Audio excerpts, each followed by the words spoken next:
എല്ലാവർക്കും അമ്മൂസ് വില്ലേക്ക് ഒരിക്കൽ കൂടി സ്വാഗതം. എല്ലാവരും സുഖമായിട്ടിരിക്കുന്നുണ്ടല്ലോ. ഇന്ന് ഞാൻ നമ്മുടെ കോവയ്ക്കാനെ പറ്റി കുറച്ച് കാര്യങ്ങളൊക്കെ നിങ്ങളുമായിട്ട് ഡിസ്കസ് ചെയ്യാമെന്ന് വിചാരിച്ചു. അപ്പോൾ കോവയ്ക്ക നിങ്ങളെല്ലാവരും കണ്ടിട്ടുണ്ടായിരിക്കും എന്ന് വിചാരിക്കുന്നു. ഈ കോവയ്ക്കാനെ പറ്റി നല്ലൊരു ഐതിഹ്യമുണ്ട്. നിങ്ങൾ എത്ര പേര് കേട്ടിട്ടുണ്ടാവും എന്ന് എനിക്കറിയില്ല. ഞാനത് പറയട്ടെ. അപ്പോൾ ഞാൻ പറഞ്ഞുതരാം കേട്ടോ. നിങ്ങൾ പറയിപ്പറ്റ് പന്തിരുവൽ എന്ന് കേട്ടിട്ടുണ്ടാവുമല്ലോ. ഈ പറയിപ്പറ്റ് പന്തിരുവലത്തിലെ പാക്കനാർ ഒരിക്കൽ അഗ്നിഹോത്രി ഇല്ലത്തേക്ക് പശുവിൻ്റെ അകിട് ചെത്തിക്കൊണ്ടുപോയി. അതായത് അവരുടെ അമ്മയുടെ ശ്രാദ്ധം അഗ്നിഹോത്രി ഇല്ലത്ത് വെച്ച് നടത്തുമായിരുന്നു അത്രേ. അപ്പോൾ എല്ലാവരും എന്തെങ്കിലും വിഭവം കൊണ്ട് ചെല്ലും അതിന് വേണ്ടിയിട്ട്. അപ്പോൾ പാക്കനാർ പറയകുലത്തിൽ പെട്ടതായിരുന്നല്ലോ. അപ്പോൾ പാക്കനാർ എന്ത് ചെയ്തെന്ന് വെച്ചാൽ പശുവിൻ്റെ അകിട്, അദ്ദേഹത്തിന് അതാണ് വളരെ നല്ലതായിട്ട് തോന്നിയത്. അത് അങ്ങനെ കൊണ്ടുപോയി ഒരു ഇലയിൽ പൊതിഞ്ഞ് അന്തർജനത്തിൻ്റെ മുമ്പിൽ കാഴ്ചവെച്ചു. അന്തർജനം എടുത്ത് നോക്കിയപ്പോൾ ഇത് കണ്ട വശം ആകെ അറപ്പും വെറുപ്പും ഒക്കെ ആയിട്ട് അവർ ഇതെടുത്ത് പുറത്തേക്ക് വലിച്ചെറിഞ്ഞു. വടക്കേ പുറത്തെ മുറ്റത്തേക്കായിട്ട് വലിച്ചെറിഞ്ഞു. അവരകത്തേക്ക് പോയി. അത് കഴിഞ്ഞ് കുറേ കഴിഞ്ഞ് അവർ പുറത്ത് വന്ന് നോക്കുമ്പോണ്ട് അവിടെ ഒരു ചെടി പുതുതായിട്ട് കിളിർത്ത് വന്ന് നിൽക്കണു. നിറച്ചും കായായി നിൽക്കണു, പൂവും കായൊക്കെ ആയിട്ട് നിൽക്കണു. അപ്പോൾ അന്തർജനം ഇതെടുത്ത് കറി വെച്ച് നോക്കിയപ്പോൾ വളരെ ടേസ്റ്റ് അത്രേ. അതാണ് കോവയ്ക്ക ഉണ്ടായതെന്നാണ് അങ്ങനെ ഒരു ഐതിഹ്യം. എന്തായാലും അത് കണ്ടു കഴിഞ്ഞാൽ ശരിക്കും പശുവിൻ്റെ അകിട് ഇതുപോലെയാണ് അല്ലേ, പശുവിൻ്റെ മുല പോലെയല്ലേ കോവയ്ക്കയുടെ ഷേപ്പ്. ഈ കോവയ്ക്ക എന്ന് പറയുന്നത് വെള്ളരിക്കയുടെ വർഗ്ഗത്തിൽപ്പെട്ടതാണ്. അത് ദേഹത്തിന് വളരെ നല്ലതാണ്, കുളിർമ നൽകുന്നതാണ്. പച്ചയ്ക്കും കറി വെച്ചും കഴിക്കാം, പലതരം കറികളുണ്ടാക്കാം, തോരനുണ്ടാക്കാം, അച്ചാറുണ്ടാക്കാം, ഒക്കെ ചെയ്യാം. അപ്പോൾ ഞാൻ ഇതൊരു മെഴുക്ക് വരട്ടി ഉണ്ടാക്കാൻ വേണ്ടിയിട്ടാണ് അരിയണത്. ഇതേപോലെ നീളത്തിൽ കനം കുറഞ്ഞിങ്ങനെ അരിയുക. പിന്നെ നമുക്ക് വേണ്ടത് കുറച്ച് ഉള്ളി, മുളക്, ഉപ്പ്, മഞ്ഞൾപ്പൊടി, വെളിച്ചെണ്ണ, ഇത്രയും കാര്യങ്ങൾ മതി. അപ്പോൾ ഇതിൻ്റെ ഇടയിൽ ഞാൻ ഇതിൻ്റെ കുറേ ഗുണങ്ങൾ കൂടിയും പറഞ്ഞുതരാം.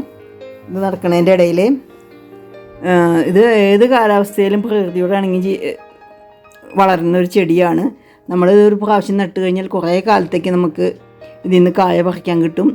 വേനൽക്കാലത്തും മഴക്കാലത്തും ഇതിൽ കായ ഉണ്ടാവും. അപ്പോൾ നമ്മളതിനെ സംരക്ഷിക്കുന്നതിനനുസരിച്ച് അത് നമുക്ക് ഫലം തരും. ഇതിൻ്റെ ഇലയും തോരൻ വെച്ച് കഴിക്കാം, അതുകൊണ്ട് പല ഗുണങ്ങളും ഉണ്ട്. കായും ഉപയോഗിക്കാം പലതരത്തിൽ. പിന്നെ വേരും എന്തൊക്കെയോ മരുന്നുകൾ ഉപയോഗിക്കുന്നുണ്ടെന്ന് കേട്ടിട്ടുണ്ട്. പിന്നെ പച്ചയ്ക്ക് കഴിക്കാം. ഇത് നമ്മുടെ വെള്ളരിക്കയുടെ വർഗ്ഗത്തിൽപ്പെട്ടാണെന്ന് ഞാൻ പറഞ്ഞല്ലോ, കുക്കുംബറേസി വർഗ്ഗത്തിൽപ്പെട്ടാണ്.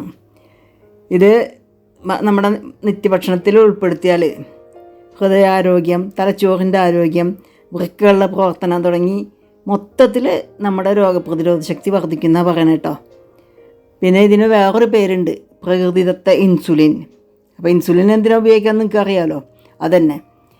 അപ്പോൾ ഇത് കഴിച്ചു കഴിഞ്ഞാൽ നമുക്ക് ഷുഗർ കുറയുന്ന പറയണേ. ഷുഗർ കൺട്രോളിങ് നടക്കും. പ്രമേഹത്തിന് അത് കാരണം ഇത് പ്രതിരോധിക്കും.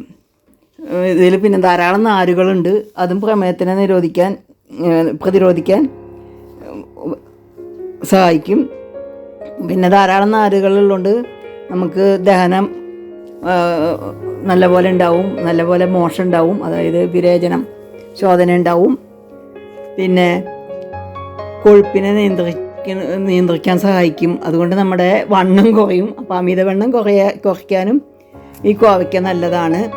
പിന്നെ വളരെയധികം അയൺ അടങ്ങിയിട്ടുണ്ട്. അതുകൊണ്ട് നമ്മുടെ വിളർച്ച മാറ്റിയിട്ട് നമുക്ക് അമിതക്ഷീണമൊന്നും ഇല്ലാണ്ട് നല്ല രക്തപ്രസാദം നമ്മളെ കാണുമ്പോൾ തന്നെ തോന്നിക്കും. അതിനൊക്കെ ഇത് സഹായിക്കും. പിന്നെ ഇത് നമ്മുടെ ഡൈജസ്റ്റീവ് സിസ്റ്റത്തിന്, അതായത് ദഹന വ്യവസ്ഥയെ ഉദ്ദീപിപ്പിക്കും. അതായത് വേഗത്തിലാക്കിയിട്ട് നമുക്ക് ദഹനക്കേടൊക്കെ മാറ്റും. പിന്നെ ദഹന പ്രശ്നങ്ങൾക്ക് കോവയ്ക്ക കഴിച്ചു കഴിഞ്ഞാൽ വളരെ ഉത്തമമാണ്, വേഗം മാറും എന്നൊക്കെയാണ് പറയുന്നത്. പിന്നെ വൃക്കയിൽ കല്ലുണ്ടായാൽ കിഡ്നി സ്റ്റോൺ അതില്ലാതാക്കാനും ഈ കോവയ്ക്ക വളരെ ഗുണം ചെയ്യുന്ന പറയണേ. പിന്നെ ഇതിൽ അടങ്ങിയിട്ടുള്ള ഫ്ലാവനോയിഡ്സും അമിനോ ആസിഡ്സും സ്റ്റീറോയിഡ്സൊക്കെ ഉണ്ട്. അതൊക്കെ പല വിധത്തിലുള്ള അലർജികളെ പ്രതിരോധിക്കാൻ സഹായിക്കും. ഇതിൻ്റെ ഇടയിൽ ഞാൻ ഇത് ഉണ്ടാക്കണ കാര്യങ്ങൾ പറയാൻ മറന്നുപോയി അല്ലേ. നിങ്ങൾ കണ്ടല്ലോ ഉള്ളി അരിഞ്ഞത്, അപ്പോൾ ആവശ്യത്തിനുള്ള മുളക് ഇട്ട് വറുത്തെടുത്തു. പിന്നെ കറിവേപ്പിലിട്ട് വറുത്തെടുത്തു. ഉണ്ടോ, കറിവേപ്പിലയും കൂടി വറുത്തെടുത്തു. അത് കഴിഞ്ഞിട്ട് ഞാൻ ഇടാൻ പോണത് ഉള്ളിയാണ്. ഉള്ളി നേരിയതായിട്ട് അരിഞ്ഞേക്കാണ്. അത് നല്ല ചുവക്കണെ വറുത്തെടുക്കുക. മുളകും കറിവേപ്പിലയും വറുത്തെടുത്തതിന് ശേഷം ഉള്ളി അത് അല്ലി ഇങ്ങനെ അടർത്തിയെടുത്ത് ഇതാക്കുക. ഇത് നിങ്ങൾക്ക് ഇങ്ങനെ ആക്കാൻ പറ്റില്ലെങ്കിൽ നിങ്ങൾ ഉള്ളിയും മുളകും കറിവേപ്പിലയും കൂടി ചതച്ചിട്ട് വഴറ്റിയാലും മതി കേട്ടോ. അങ്ങനെ വേണമെങ്കിലും ചെയ്യാം. അമ്മിയിൽ വെച്ച് ചതയ്ക്കാൻ പറ്റുന്നവരുണ്ടെങ്കിൽ അതിൽ വെച്ച് ചതച്ചെടുത്തിട്ട് എല്ലാം കൂടി മിക്സ് ചെയ്തിട്ട് വേണമെങ്കിൽ വഴറ്റിയെടുക്കാം. അതിന് വേറെ പ്രത്യേക ടേസ്റ്റ് ആയിരിക്കും. അത് ചുവന്നുള്ളി ഉപയോഗിച്ച് കഴിഞ്ഞാൽ അതിൻ്റെ ടേസ്റ്റ് ഞാൻ പറയണ്ടല്ലോ അതിൻ്റെ ടേസ്റ്റിൻ്റെ കാര്യം. പിന്നെ അപ്പോൾ നിങ്ങൾ ഇതേപോലെയൊക്കെ വഴറ്റിയെടുക്കുക. എൻ്റെ ഇടയിൽ ഞാൻ വീണ്ടും പറയുകയാണ്, അത് പറഞ്ഞു വെച്ച കാര്യം മറന്നുപോയി. ഇതിൻ്റെ ഫ്ലേവനോയിഡ്സും സ്റ്റീറോയിഡ്സൊക്കെ ഉണ്ട് ഇതിൽ. അത് പലവിധ അലർജികളെയും പ്രതിരോധിക്കും. അപ്പം നല്ലൊരു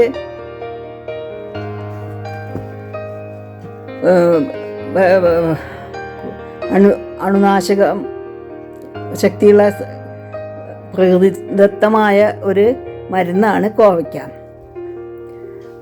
പിന്നെ അപ്പോൾ ഇതിന് പ്രകൃതിദത്തമായ ആൻറ്റിബയോട്ടിക് എന്നും പറയാം, പ്രകൃതിദത്തമായ ഇൻസുലിൻ എന്നും പറയാം. അങ്ങനെ പലതും ഇതിന് പേരുണ്ട്. പിന്നെ ഇത് ക്യാൻസറിനെ പ്രതിരോധിക്കും. അങ്ങനെ കോവയ്ക്കയുടെ ഗുണങ്ങൾ പറഞ്ഞു കഴിഞ്ഞാൽ തീരില്ല. അപ്പോൾ എല്ലാവരും ഇതുണ്ടാക്കി നോക്കണം. ഞാൻ മുളകും കറിവേപ്പിലയും കൂടി മിക്സ് ചെയ്യാണ്. അതിൻ്റെ ഇടയിൽ അവിടെ ഉള്ളി വഴറ്റിക്കൊണ്ടിരിക്കുന്നുണ്ട്. അങ്ങനെ ഉള്ളി വഴറ്റി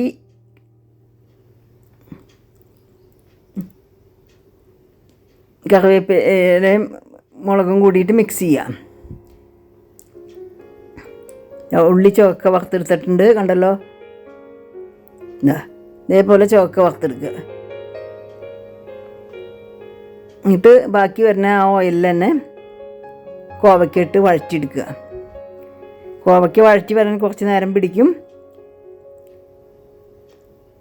എന്നിട്ട് നമ്മൾ അതിനെ എല്ലാം കൂടി മിക്സ് ചെയ്തിട്ട് ചൂടോട് കൂടിയിട്ട് ചോറിൻ്റെ കൂടിയോ ചപ്പാത്തിയുടെ കൂടിയോ ഇഷ്ടം പോലെ കഴിക്കാം. പിന്നെ ഞാനിത് ചപ്പാത്തി റോളാക്കിയിട്ട്, അതായത് ചപ്പാത്തി ഉണ്ടാക്കിയിട്ട് അതിൽ ഇത് വെച്ച് മടക്കി വേണമെങ്കിൽ തരി ചമ്മന്തിയോ അല്ലെങ്കിൽ അച്ചാറോ എന്തെങ്കിലുമൊക്കെ അതിൻ്റെ മീതെ ഒന്ന് പറ്റിയിട്ട് ഇതും അത് വേണമെന്നുള്ളവർക്ക് മാത്രം കേട്ടോ. ഇതും കൂടി വെച്ച് ചുറ്റി പാക്ക് ചെയ്ത് കഴിഞ്ഞാൽ നല്ലൊരു സാൻഡ്വിച്ച് പോലെ നമുക്ക് യാത്രയിൽ കൊണ്ടുപോകാവുന്നതാണ്. വളരെ ടേസ്റ്റുള്ള സാധനമാണ്. കോവയ്ക്കയിൽ ഞാൻ മഞ്ഞൾപ്പൊടി ഇടുന്നു. പിന്നെ ആവശ്യത്തിന് ഉപ്പ് ലാസ്റ്റ് ഇടുക. ഇതൊന്ന് വഴറ്റി വന്നതിന് ശേഷം ഉപ്പിട്ടാൽ മതി. അല്ലെങ്കിൽ എന്താ വെച്ചാൽ നമ്മളിടുന്ന ഉപ്പിൻ്റെ അളവ് കൂടിപ്പോവും. എന്താ വെച്ചാൽ ഇപ്പോൾ ഇത്രയ്ക്ക് കാണില്ലേ, വഴറ്റി വരുമ്പോൾ അതിൻ്റെ അളവ് കുറഞ്ഞു വരും. അപ്പോൾ ഇതിൻ്റെ വെള്ളമൊക്കെ വറ്റി നല്ല ടേസ്റ്റ് ആവണ വരെ വഴറ്റുക. അപ്പോൾ നിങ്ങളെല്ലാവരും ഇത് ഉണ്ടാക്കി നോക്കുമെന്ന് ഞാൻ വിചാരിക്കുന്നു. ആവശ്യം എന്നുള്ളവർക്ക് കുറച്ച് ഓയിൽ, ആവശ്യാനുസരണം വെളിച്ചെണ്ണ. ഞാൻ വെളിച്ചെണ്ണയിൽ ഉണ്ടാക്കണത്. അപ്പോൾ നിങ്ങളും വെളിച്ചെണ്ണയിൽ ഉണ്ടാക്കിയാൽ ടേസ്റ്റ് കൂടും. വെളിച്ചെണ്ണ ഉപയോഗിക്കാത്തവരും നിങ്ങൾ എന്താ ഓയിൽ ഉപയോഗിക്കണേ വെച്ചാൽ അത് ഉപയോഗിക്കുക. അപ്പോൾ നിങ്ങളെല്ലാവരും ഉണ്ടാക്കി നോക്കുക. കുറച്ച് നേരം അടച്ച് വെച്ചാൽ മതി കേട്ടോ, അല്ലെങ്കിൽ അതിൻ്റെ വെള്ളം വല്ലാതെ അതിലേക്ക് വറ്റാൻ നേരം എടുക്കും. അത് നല്ലപോലെ വഴറ്റണമെന്ന് ആഗ്രഹമില്ലാത്തവർക്ക് അങ്ങനെ നല്ലപോലെ വഴറ്റണമെന്നില്ല കേട്ടോ. ഒന്ന് വേവണ വരെ നിർത്തിയാൽ മതി. പക്ഷെ ഞാൻ നല്ലപോലെ മുരിച്ചെടുക്കും. അങ്ങനെ മുരിച്ചെടുത്താൽ ടേസ്റ്റ് കൂടും. പക്ഷേ മുരിയണതിനനുസരിച്ച് ഗുണം ഇത്തിരി കുറയാൻ സാധ്യതയുണ്ട്. ആരോഗ്യത്തിന് നല്ലത് അധികം മുരിയിക്കാതിരിക്കുന്നതാണ്. പക്ഷേ ഇവിടെ തക്കച്ചിക്ക് നല്ലപോലെ മുരിഞ്ഞാലേ മെഴുക്ക് വരച്ച് ഇഷ്ടമുള്ളൂ. പക്ഷെ ഞാൻ കഴിയുന്നതും മുരിയിക്കാൻ ഇത്തിരി മടിയുള്ള കൂട്ടത്തിലാണ്. പക്ഷേ ഇവിടെ രുചിയില്ലാന്ന് പറഞ്ഞിട്ട് മുരിയിച്ചു കൊടുക്കും. അപ്പോൾ നിങ്ങളെല്ലാവരും ഇത് ഉണ്ടാക്കി നോക്കുക. ഇത് വഴറ്റി വരുമ്പോൾ അത് ഈ നമ്മൾ മിക്സ് ചെയ്ത് വെച്ചേക്കണ ഉള്ളി ഇതിലേക്ക് ഇടുക. ഉള്ളിയും മുളകും കറിവേപ്പിലയും എല്ലാം കൂടി മിക്സ് ചെയ്ത് വെച്ചേക്കുന്നത് ഇതിലേക്ക് ഇടുക. നല്ല പോലെ ഒന്നും കൂടി വഴറ്റുക. എന്നിട്ട് ചൂടോടുകൂടി കഴിക്കുക. അപ്പോൾ നിങ്ങൾ ഉണ്ടാക്കി നോക്കി എല്ലാ അഭിപ്രായങ്ങളും എന്നെ അറിയിക്കുക. നിങ്ങൾക്ക് എല്ലാവർക്കും ഇത് ഇഷ്ടപ്പെട്ടു കാണുമെന്ന് ഞാൻ വിചാരിക്കുന്നു. അപ്പോൾ ഇനി അടുത്തൊരു വിഭവവുമായി നിങ്ങൾക്ക് മുമ്പിലെത്തുന്നത് വരെ സസ്നേഹം വിട പറയുന്നു. ഞാൻ പത്മിനി ശശിധരൻ, PM കോങ്ങാട്ടിൽ. അമ്മു, നിങ്ങൾക്ക് ഇഷ്ടമുണ്ടെങ്കിൽ ചാനൽ സബ്സ്ക്രൈബ് ചെയ്യുക, ഇഷ്ടപ്പെട്ടുവെങ്കിൽ മറ്റുള്ളവർക്ക് ഷെയർ ചെയ്യുക. അപ്പോൾ വീണ്ടും കാണാം. അതുവരെ സുഖമായിരിക്കാൻ പ്രാർത്ഥിക്കുന്നു.